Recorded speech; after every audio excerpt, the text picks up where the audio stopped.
Pagi hari ini kita sudah bersama sejumlah narasumber untuk mendiskusikan mengenai kasus pembunuhan Vina ini. Kenapa kemudian Peggy yang buron 8 tahun begitu mudah ditangkap? Nah, kita akan bahas ini bersama dengan sejumlah narasumber. Kita sudah bergabung di studio, ada Irjen Pol Purnawirawan Arianto Sutadi selaku penasihat ahli Kapolri. Selamat pagi Pak Arianto. Lalu ada Pak Abdul Fikar Hajar selaku pengamat hukum pidana, nanti akan bicara soal dari kacamata pidana. Lalu kita sudah bergabung juga melalui sambungan daring. Ada Ibu Kartini selaku ibu dari Peggy yang ditangkap. Selamat pagi, Ibu Kartini. Pagi, Pak. Pagi. Dan juga di sebelahnya ada Ibu Yanti Sugianti selaku pengacara dari Peggy juga.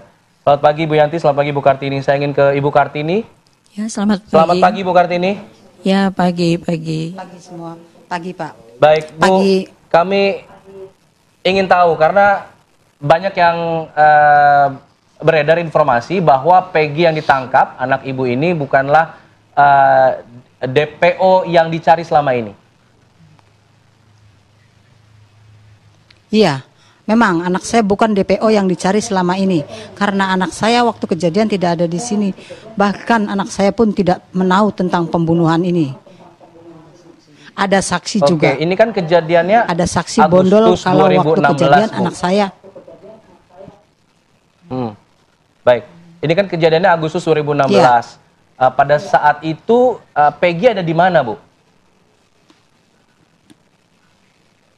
Ada di Bandung lagi kerja sama bapaknya.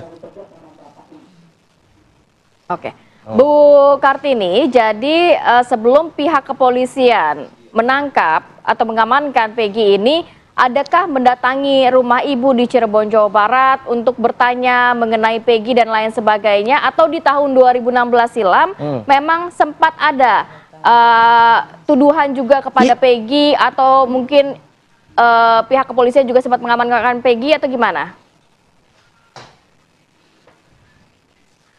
Waktu kejadian 2016 emang sempat ada penggerbegan Peggy. Tapi kemudian setelah kasus adem, udah nggak ada lagi yang nyari Peggy, udah begitu. Iya, penggerebekan di rumah ibu berarti ya di Cirebon, Jawa Barat ya, bukan yang di wilayah Bandung ya? Ya, bukan yang 2016. Saat penggerebekan di tahun 2016, Peggy berarti tidak ada di rumah saat itu kondisinya ya? Tidak ada, sedang kerja di Bandung. Tapi selama 8 tahun ini pernahkah Peggy diperiksa, Bu? Atau dibawa pihak kepolisian misalnya untuk dimintain keterangan? Tidak. Oke, waktu itu alasannya apa? Apakah ada keterangan kemudian usai penggerebekan terjadi, lalu Ibu bilang tadi situasinya menjadi adem ayem lagi, tidak ada pembicaraan lagi. Ini ada keterangankah mengenai hal tersebut yang menjelaskan kenapa kemudian tidak dilanjutkan hasil dari penggerebekan tadi? Tidak ada. Baik, Ibu Kartini, dari pengakuan Egy, mungkin keluarga sudah sempat berbincang dengan Peggy juga. Apakah Peggy mengenal Eki dan juga Vina atau mengenal terpidana lainnya, Bu? Tidak. Tidak sama sekali? Tidak. Baik, Ibu juga sempat mengatakan kan bahwa Peggy ini tidak ada kaitannya dengan kasus kematian Vina. Apakah memang ada bukti-bukti juga yang dimiliki oleh pihak keluarga sehingga bisa disampaikan kepada pihak kepolisian, Bu? Ada bukti yang cukup kuat nggak? Ada. Ada. Berupa apa tuh, Bu? Banyak apa saksinya, bentuknya? Bu. Baik, saksi atau mungkin ada Ya, surat kerja dan saksi lain orang sebagainya? aja ada waktu. Oke. Ya surat kerja ada sama ibu. Baik.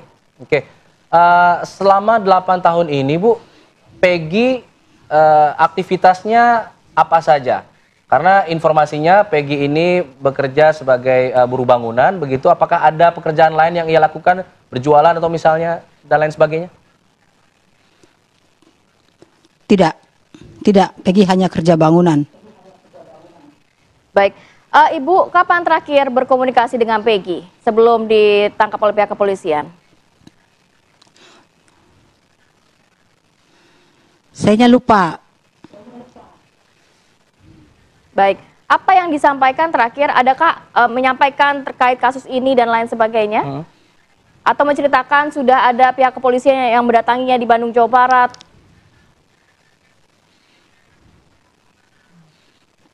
Ya, waktu itu ya ada Peggy di Bandung di Jawa Barat didatangin polisi. Saya juga kaget. Tapi saya bersikeras keras karena anak saya tidak melakukan kejahatan itu. Jadi saya mohon ke seluruh pemirsa yang mendengarkan, saya Ibu Kartini, kapan Peggy didatangi oleh pihak kepolisian? Apakah didatangi saat akan ditangkap itu atau sebelumnya pernah didatangi juga? tidak tahu. Saya kan Peggy waktu penangkapan ada di Bandung, jadi saya tidak tahu. Baik. Oke. Jadi sejak penangkapan sampai saat ini Ibu belum ada komunikasi dengan Peggy? Sudah waktu di Polda. Apa Bu yang disampaikan Bu? Saya sama anak saya. Iya, betul. Anak saya menyampaikan, "Mah, saya tidak melakukan kejahatan seperti itu, Mah. Demi Allah saya tidak melakukan. Jika saya melakukan kejahatan itu, saya akan bertanggung jawab atas perbuatan saya," kata anak saya begitu. Sekarang Peggy minta doanya mama sama bapak. Seandainya Peggy, ya. Ya, lanjutkan boleh Bu. Seandainya Peggy tidak ada umur di sini, Peggy minta doanya mama sama bapak. Peggy rela mati syahid jadi korban yang tidak pernah Peggy lakukan selama ini. Begitu Bu kata Peggy. Baik, Bu Kartini, kalau mungkin Peggy ini pernah tidak Bu masuk dalam komunitas atau menjadi anggota dari geng motor sebelumnya? Tidak. Tidak pernah ya? Tapi Peggy punya motor Bu, di rumah ada Bu? Ya. Waktu itu ada smash. Motornya pada saat penggerebekan disita polisi atau masih tetap berada dalam kepemilikan keluarga? Disita polisi sampai sekarang. Oke. Baik, Bu, saat kejadian di wilayah Cirebon, Jawa Barat, ini kan heboh ya, kematian Vina dan juga Eki. Apakah Ibu dan juga Peggy sempat berkomunikasi, membahas mengenai hal ini?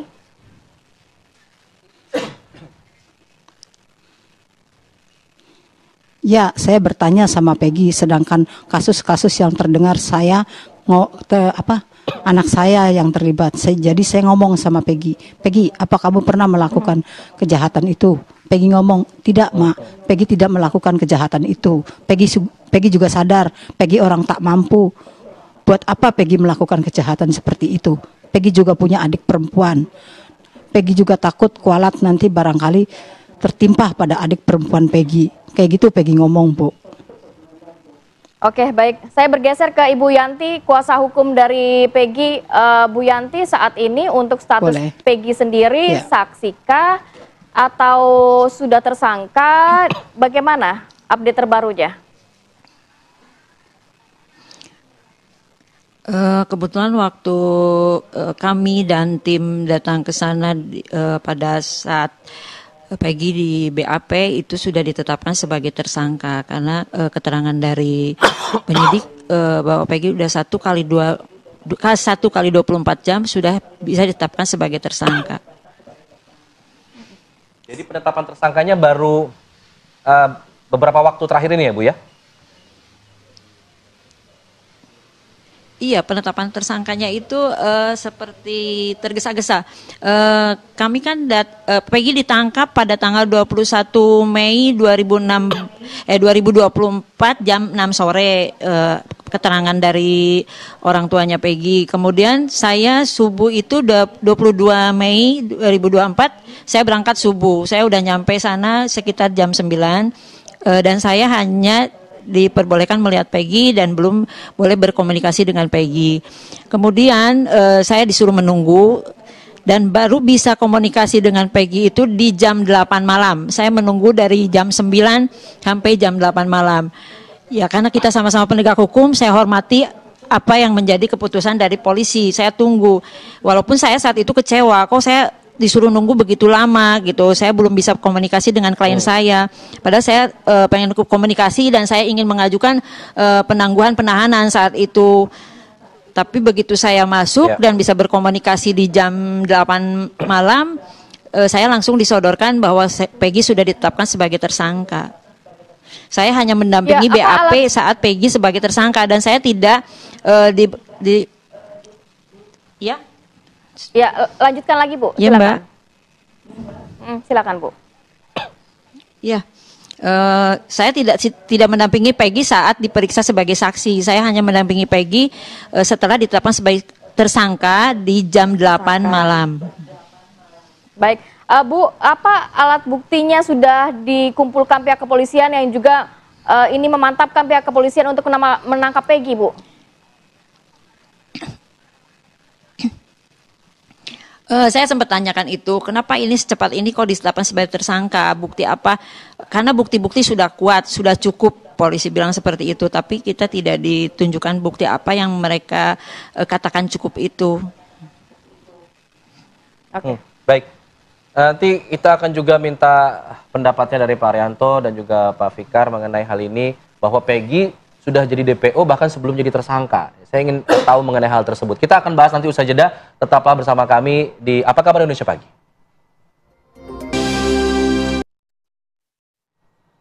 Baik, saya akan langsung ke Pak Arianto tadi. Pak Arianto, ada penetapan tersangka yang baru dilakukan beberapa hari terakhir ini, tapi DPO-nya sudah keluar sebelum itu, Pak. Penjelasannya seperti apa biasanya, Pak? Terima kasih. Saya akan jelaskan ya. Yang viral sekarang ini adalah 8 tahun jadi DPO, kok kemudian baru ketangkap setelah rame, cuma 15 hari. Yang terjadi adalah begini, kasus ini tahun 2016, pertama kali adalah penemuan adanya orang meninggal 2, Vina sama si Eki. Oleh Polsek diberitahukan kepada keluarganya, bahwa ini kecelakaan tunggal. Waktu itu keluarganya menerima aja, nggak masalah. Tapi setelah dia mengetahui bahwa ini kecelakaan kok HP-nya nggak rusak dan sebagainya, dia kan curiga. Bikinlah laporan polisi ke Polres. Oleh Polres diterima dan Polres kemudian mengajukan penyelidikan dan penyidikan dengan sigap ya, cepat sekali waktu itu, sehingga dan diduga ya waktu itu dia dianiaya oleh geng motor. Polres mengadakan penangkapan dan kemudian proses selanjutnya. Jadi saya ingatkan ya, polisi itu tugasnya kalau ada pembunuhan hanya bikin penyidikan. Penyidikan itu artinya mencari bukti, saksi, dan petunjuk dan sebagainya, diramu dalam satu berkas, kemudian serahkan pada jaksa. Jaksa akan meneliti apakah ini kasus kejadian, apakah tersangkanya betul apa tidak, ya. Kemudian serahkan pada hakim. Hakim akan meneliti kembali dan kemudian akan memutus. Nah ini yang terjadi waktu itu, polisi sudah mengumpulkan dan kemudian memberkas, ya. Dan ketika waktu itu Kapolres mengumumkan, kami sudah menetapkan 11 tersangka. Yang 8 sudah kami tahan, yang 3 masih DPO. Nah, apa artinya DPO ini? DPO ini dibikin karena keterangan daripada 5 orang ini menyatakan bahwa ini Pak pelakunya. Dia tuduh gitu. Jadi sekarang menentukan dia sebagai tersangka itu bukti awalnya hanya keterangan yang 5 saksi ini. Maka diciptakanlah DPO karena dicari rumahnya nggak ketemu. Dan kita polisi juga nggak bisa menemukan di mana, sehingga dia butuh bantuan masyarakat, dibikinlah DPO.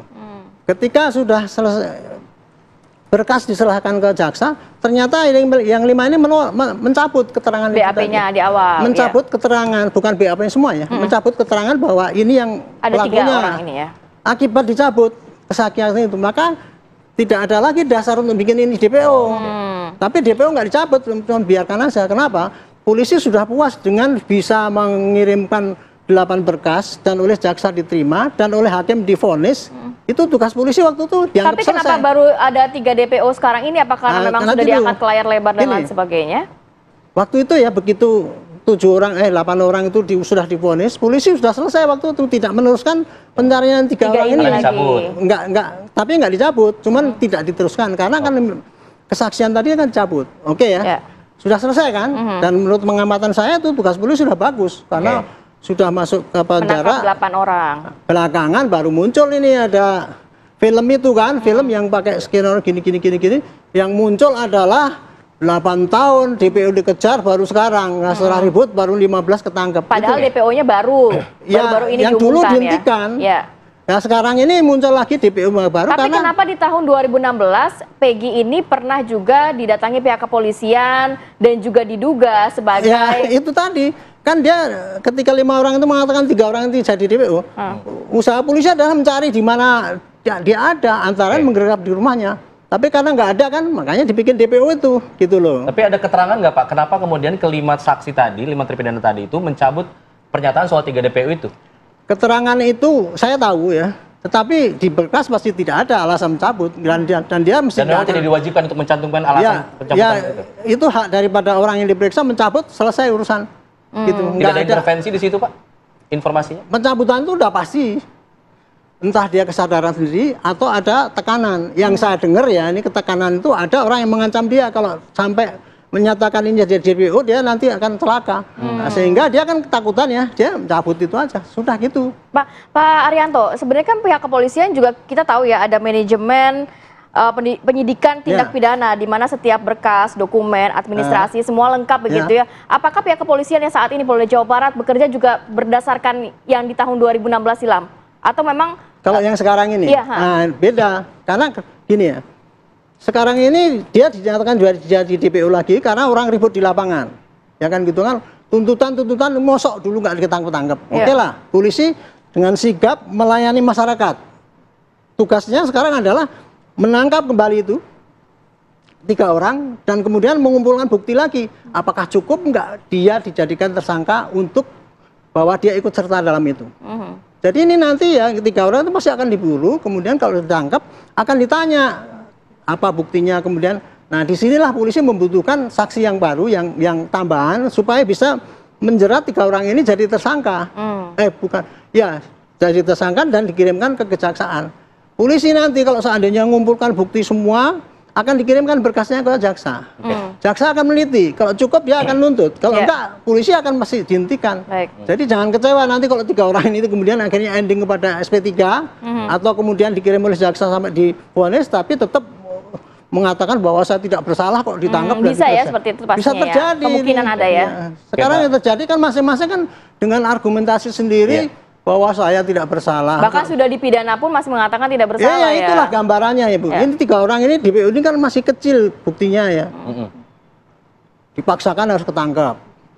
Giliran yang sudah ketangkap dan sudah diperiksa di pengadilan pun pengacaranya mengatakan ini pengadilan nggak benar ini gini. Apa bukti-bukti apa nggak cocok ini sehingga ini semua kan dikoreksi itu.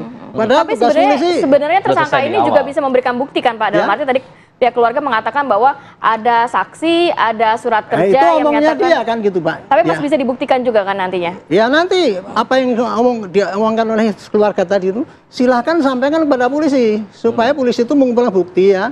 Karena yang dikumpulkan oleh polisi itu ya bukan hanya bukti yang memberatkan tersangka, karena penyidikan adalah mencari jelasnya perkara.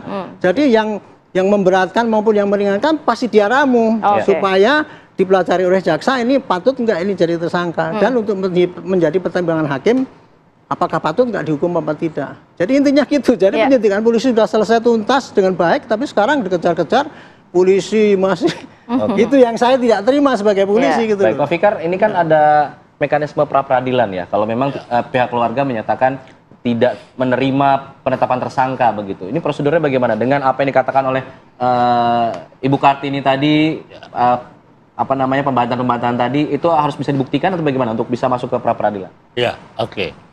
Pra peradilan adalah lembaga untuk menguji apakah penetapan tersangka atau penghentian penyidikan atau ada hal lain juga yang bisa diuji melalui pra peradilan itu sah atau tidak gitu ya tindakannya. Nah, tapi yang harus dilihat adalah begini,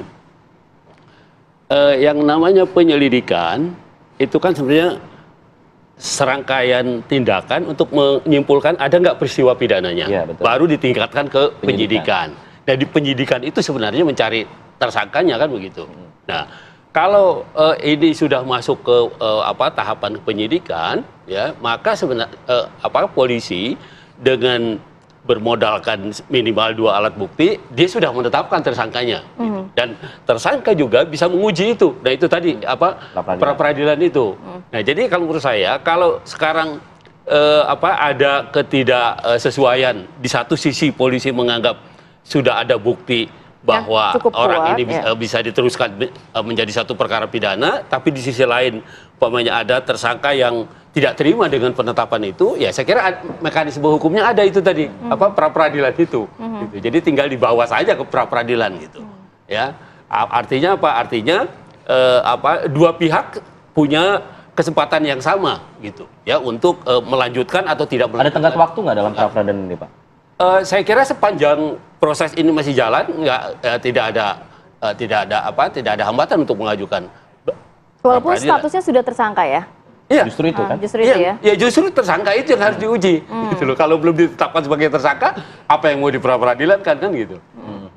Justru penetapan sebagai tersangkanya itu yang penetapan tersangka, penyitaan, penyidikan dan sebagainya itu bisa diuji melalui Pak Fikar, pra-peradilan. selain juga pra-peradilan gitu yang menjadi sorotan masyarakat selama persidangan di tahun 2016 silam begitu, ini tidak ada 3 nama DPO yang sekalipun dikeluarkan di persidangan. Ya. Ini bisa ya seperti itu? Dalam arti berarti sesuai dengan yang tadi dikatakan oleh Pak Arianto bahwa memang berkas yang mengenai 3 DPO itu sudah dicabut sehingga sampai dengan saat ini juga di pengadilan yang pertama memang tidak ada nama 3 DPO itu. Ya, seharusnya begitu. Karena dia tidak ada namanya, dia bukan bagian dari peristiwa itu kan mestinya begitu secara logisnya gitu.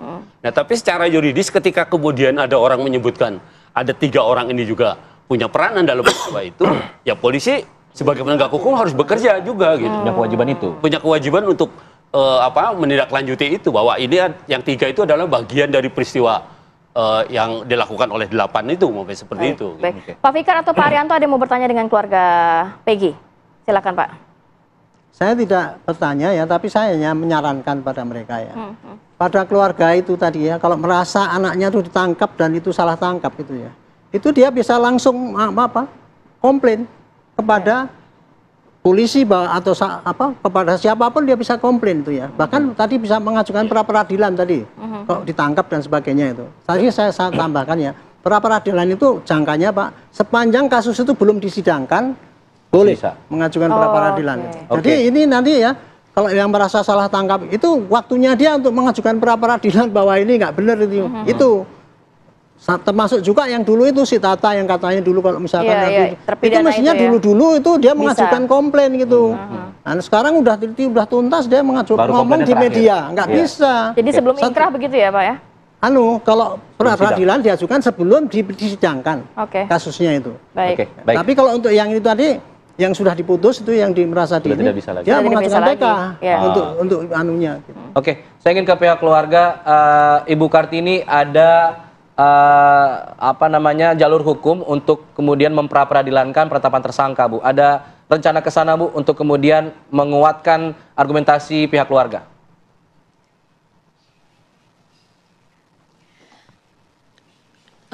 Kami dan tim memang ada untuk melakukan pra-peradilan. Cuma yang kita sayangkan, kenapa di tahun 2016 setelah penggeledahan itu proses penyelidikan tidak dilanjutkan. Padahal kan dari pihak keluarga pun menyatakan Peggy tidak ada di tempat dan tidak menyembunyikan Peggy. Dan mereka mengatakan Peggy ada di Bandung. Kenapa polisi tidak melakukan pemanggilan terhadap Peggy? Mungkin kalau misalnya ada surat panggilan kepada Peggy, pasti mereka akan kooperatif datang. Kenapa harus ditunda 8 tahun setelah booming, baru ada penetapan DPO, kemudian beberapa hari kemudian penangkapan, itu yang ada kejanggalan-kejanggalan yang saya lihat seperti itu. Oke, tapi kan itu sudah yang berlalu, Bu. Nah, ini kan sekarang Ibu dihadapkan pada satu situasi yang baru yang masih bisa Ibu dimungkinkan untuk mengajukan pra-peradilan. Apa yang sudah Ibu sudah kumpulkan atau Ibu sudah siapkan untuk melawan hasil penetapan tersangka tersebut, Bu? Betul, kalau untuk mungkin kita melawannya dengan kembali dengan proses hukum lagi, kemudian kita akan melakukan pra-peradilan, Pak. Mungkin kita sudah mengumpulkan saksi-saksi yang memang menguatkan bahwa Peggy saat kejadian tidak berada di tempat. Itu aja mungkin yang kita akan lakukan, saksi-saksi dan bukti-bukti akan kita kumpulkan. Baik. Bu Yanti, tadi Anda sempat menyatakan ada kejanggalan-kejanggalan yang dirasakan. Dari pihak keluarga Peggy, apa saja memang kejanggalan yang dirasakan? Mungkin ini bisa memperkuat nantinya statement dari keluarga. Iya, kan saat 2016 sudah dilakukan penggeledahan terhadap rumah Peggy dan orang tua Peggy mengatakan Peggy ada di Bandung. Nah, kenapa polisi tidak melakukan tindakan proses perkara ini dilanjutkan untuk pemanggilan terhadap diri Peggy, karena Peggy kan tidak lari, ada di tempat. Maksudnya tidak ada di Cirebon itu bukan berarti Peggy melarikan diri, tapi ada di Bandung sedang bekerja. Kenapa setelah penggeledahan itu proses penyelidikan tidak dilanjutkan? Harus menunggu 8 tahun, kemudian 8 tahun baru ada penetapan DPO. Itu yang saya katakan kejanggalan seperti itu. Dan saya juga kecewa dengan kinerja kepolisian. Bukannya saya tidak suka dengan kinerja kepolisian, tapi kecewa, itu aja, hanya kecewa dengan kinerja kepolisian. Kenapa tidak dilakukan penyelidikannya pada saat 2016? Memang kan Peggy tidak kemana-mana, dikatakan ada di Bandung sedang bekerja. Kan polisi bisa melakukan pemanggilan. Mungkin kalau terjadi pemanggilan pun kita kooperatif. Saya sebagai kuasa hukum mungkin akan meminta Peggy, ayo kita datang, kita tidak bersalah kok.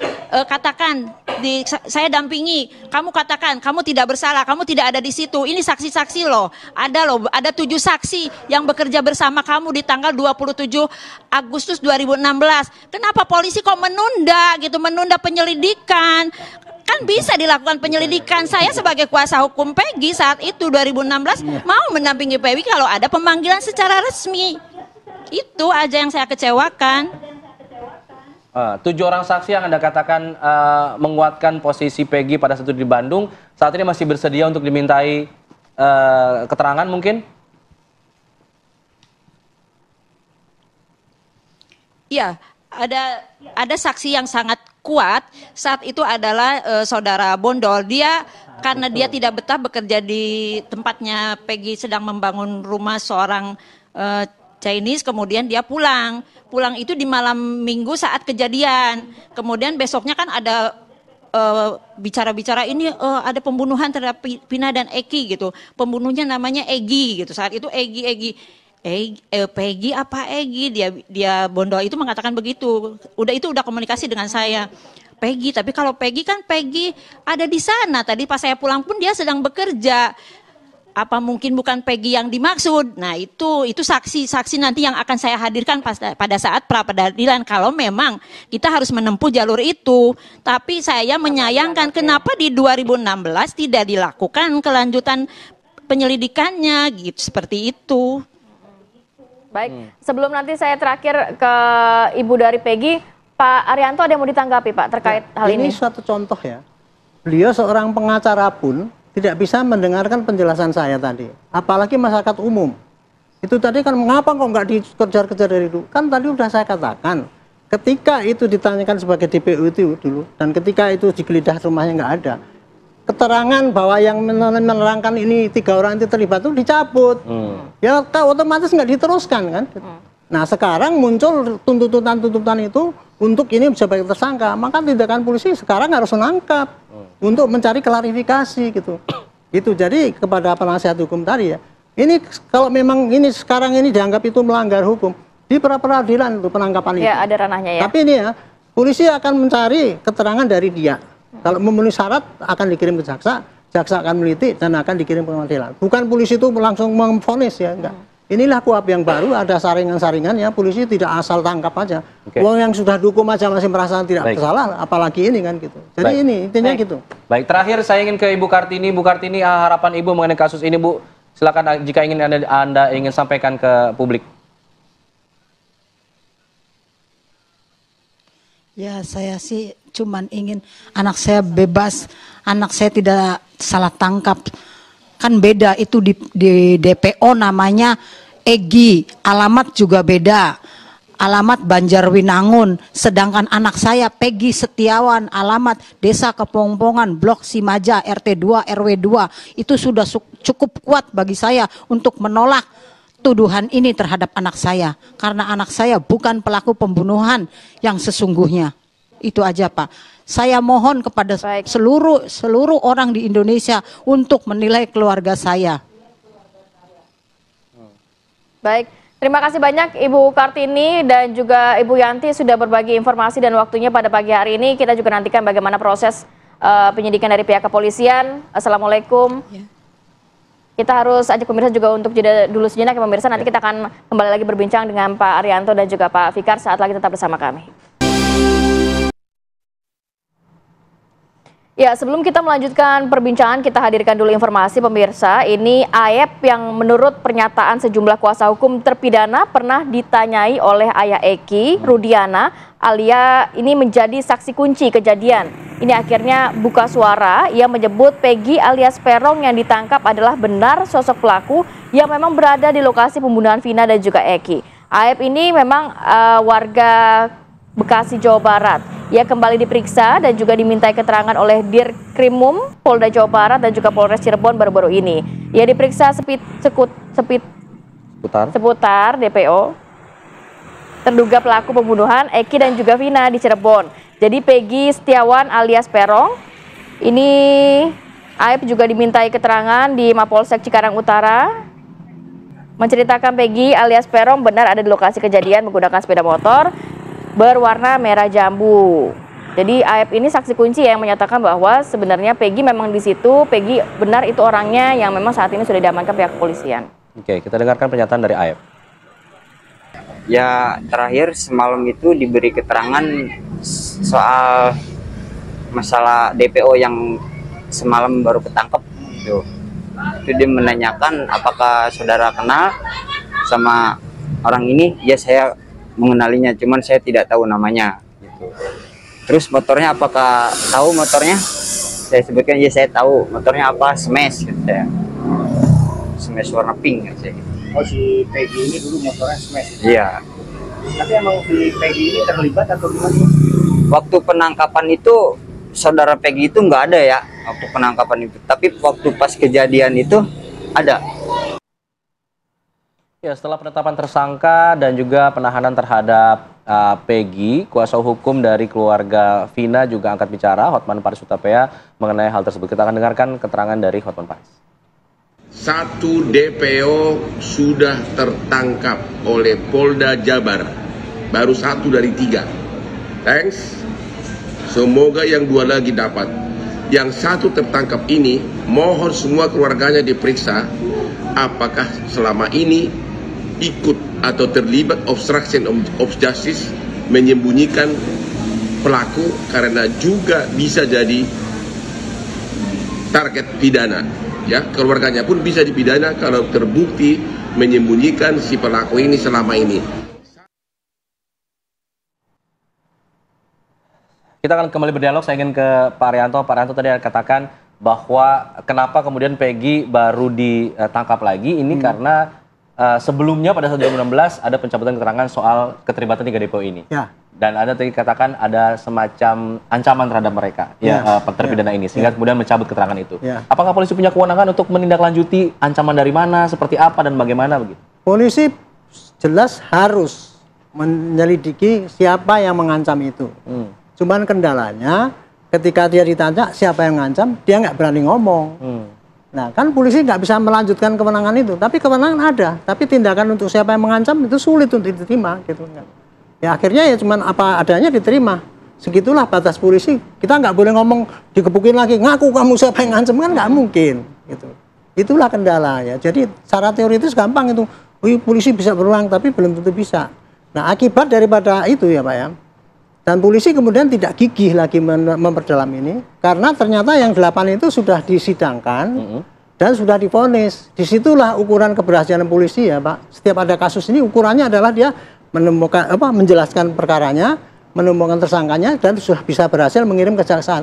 Selesai urusan polisi. Jadi kalian terbukti berarti. Iya, makanya waktu itu dia nggak akan ngejar yang 3 orang itu. Tapi ya, sebenarnya kita apresiasi juga atas gerak cepat pihak kepolisian khususnya Polda Jawa Barat. Iya. Tapi Pak Arianto, kalau memang di tahun 2016 bisa dibuktikan ternyata ada ketidaknetralan atau ketidaktransparan dari pihak kepolisian, para penyidik di saat itu juga harus dibawa apa maksudnya tidak sanksinya dan lain sebagainya. Kan selama ini banyak yang mengatakan untuk mematahkan argumen masyarakat yang memang mengatakan tidak terlibat, kemudian pelaku ini tidak terlibat, tapi sudah ditangkap, diadili dan lain sebagainya. Ini apakah memang harus dirunut sampai situ, Pak? Dalam arti pihak kepolisian memang saat itu juga menangani kasus ini harus. Setiap tersangka dan penasihatnya pasti mengelak, Itu hak dia. Sampaikan itu di pengadilan.